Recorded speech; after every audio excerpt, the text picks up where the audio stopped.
जय श्री कृष्णा दोस्तों, स्वागत है आपका मेरे YouTube चैनल आर के भक्ति में। भक्तों, मैं आज आपको दशा माता की चौथी कथा सुनाऊंगा। कृपया उसे ध्यानपूर्वक सुनें।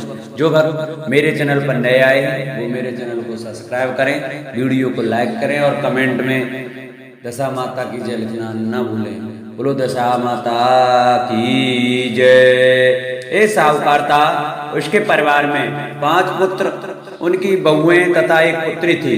पुत्री का विवाह हो चुका था परंतु उसका गौना नहीं हुआ था। इस कारण वह भी अपने माता पिता के घर में ही रह रही थी। एक दिन साहूकार की पत्नी दशा माता का डोरा ले रही थी। उसकी बहुओं ने भी डोरे लिए। बहुओं ने अपने सास से पूछा कि क्या ननद जी के लिए भी डोरा लेना है। सास ने कहा हाँ। इस पर बहुओं ने कहा कि उनकी तो विदाई होने वाली है, यदि व्रत से पहले ही विदा हो गई तब क्या होगा। सास ने उत्तर दिया, मैं व्रत का सारा सामान साथ में रख दूंगी, वह अपने ससुराल में पूजा कर लेगी। ऐसा ही हुआ। उसके ससुराल से लेने उसका पति आ गया। माँ ने बेटी को विधि पूर्वक विदा किया और उसकी पालकी में पूजा का सब सामान रखवा दिया। लड़की जब अपने ससुराल पहुंची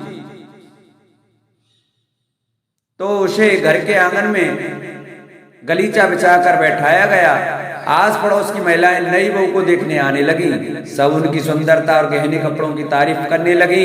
किसी की निगाह उसके गले में बंधे डोरे पर पड़ गई। वह बोली, बहू की माँ बड़ी टोटके वाली है। सबकी निगाहें उसकी बात सुनकर उसके गले में पड़े डोरे पर पड़ी। सभी स्त्रियां डोरे के बारे में अपनी राय प्रकट करने लगी। शाम को सास, ननद, देवरानी, जेठानी, घर की सभी स्त्रियां भी उसी डोरे की चर्चा करने लगी। सब डोरे की निंदा कर रही थी। सुबह से शाम तक डोरे के बारे में सुनते सुनते बहू का दिमाग खराब हो गया। उसने डोरे को गले से उतारकर जलती हुई आग में डाल दिया। डोरे के जलते ही सारे घर में आग लग गई। घर में रखा सब सामान जल गया। सब आदमी अपने प्राण बचाकर घर से बाहर भागे। अब घर में केवल नई बहू और उसका पति रह गया, बाकी सब भाग गए थे।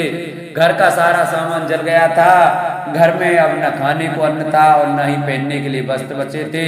इसलिए दोनों पति पत्नी गांव छोड़कर रोजगार खोजने चल दिए।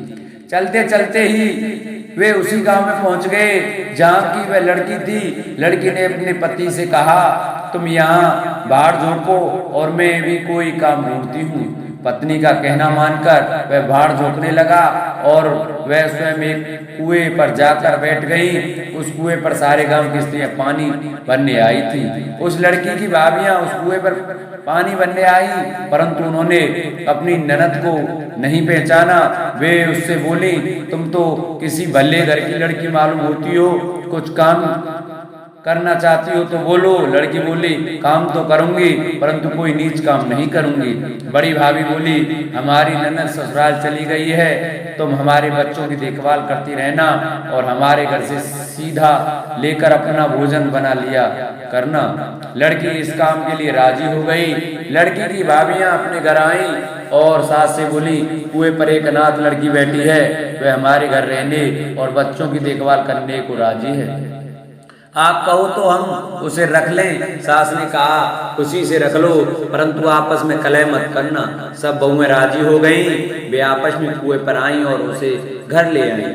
वह अपने भतीजे और भतीजियों को देखभाल करने लगी और अपना जीवन निर्वाह करने लगी। एक दिन दशा माता का डोरा लेने का अवसर आया। सास के कहने पर सब बहुओं ने डोरा लिया। बहुओं ने सास से पूछा कि क्या इस लड़की के लिए भी डोरा लेना है। सास ने कहा हाँ। बहुओं ने कहा हाँ। इसी प्रकार अपने ननद जी के लिए भी डोरा लिया था परंतु पूजा से पहले ही उनकी विदाई हो गई। अब इस लड़की को डोरा दिलाना चाहती हो, यदि यह पूजा से पहले चली गई तो क्या होगा। सास बोली, तुम्हारी ननद ने अपने घर जाकर पूजा की होगी। यह लड़की पूजा होने पर इसी घर में रहेगी तो अपने आप पूजा में शामिल हो जाएगी और यदि कहीं चली जाएगी तो वह वहां पर ही पूजा कर लेगी। सर्वसम्मति से लड़की ने भी दशा माता का डोरा ले लिया।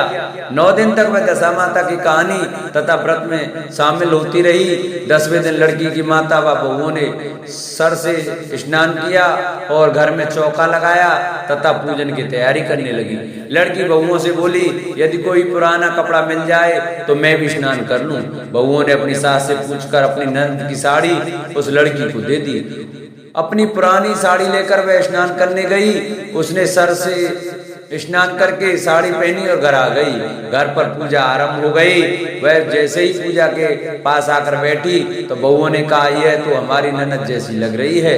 इस पर सास ने नाराज होकर कहा, तुम्हारे मन में जो आता है बोलती रहती हो, पूजा के समय भी चुप नहीं बैठा जाता। चुप रहो, मुझे कथा कह लेने दो, तुम्हारी बातों से कथा में विघ्न पड़ता है। बहू चुप हो गई। घर की सब स्त्रियों ने पारण किया, लड़की ने भी पारण किया। इसके बाद स्त्रियां एक दूसरे का सर गूंथने लगी। एक ने लड़की का सर गूंथना शुरू किया। वह बोली कि जैसी गूंथ सिर में है वैसी गूंथ हमारी ननद के सिर में भी थी।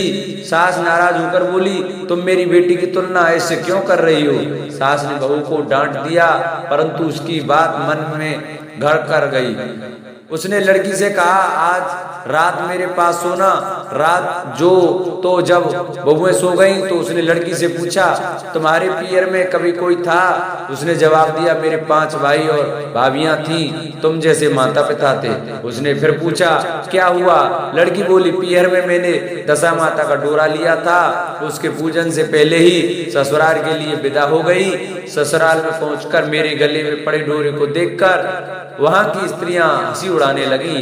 तब मैंने उस डोरे को आग में डाल दिया। उस डोरे के साथ सारा घर जलकर भस्म हो गया।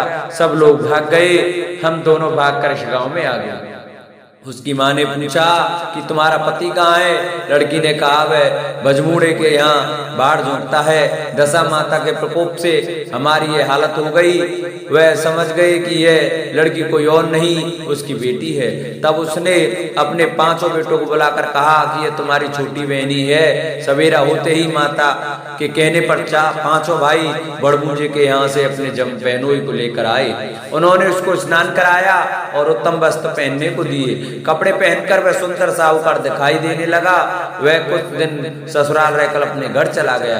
घर पहुंचकर उसने देखा कि सब लोग पहले की तरह सुखपूर्वक रह रहे हैं। इसके बाद वह अपने ससुराल आया और अपनी पत्नी को विदा कर ले गया।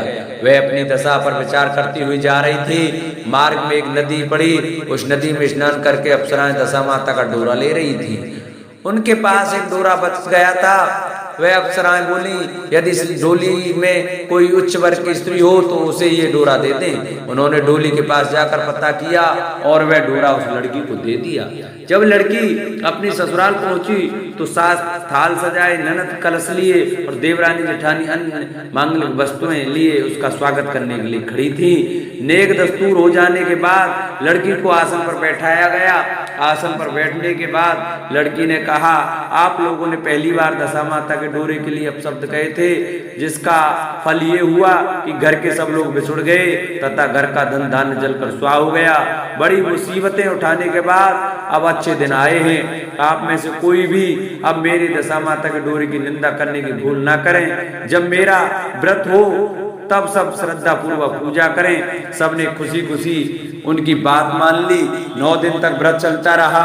10वें दिन विधि पूर्वक डोरे की पूजा की गई। 7 बहुओं सुहागनों का न्योता दिया गया।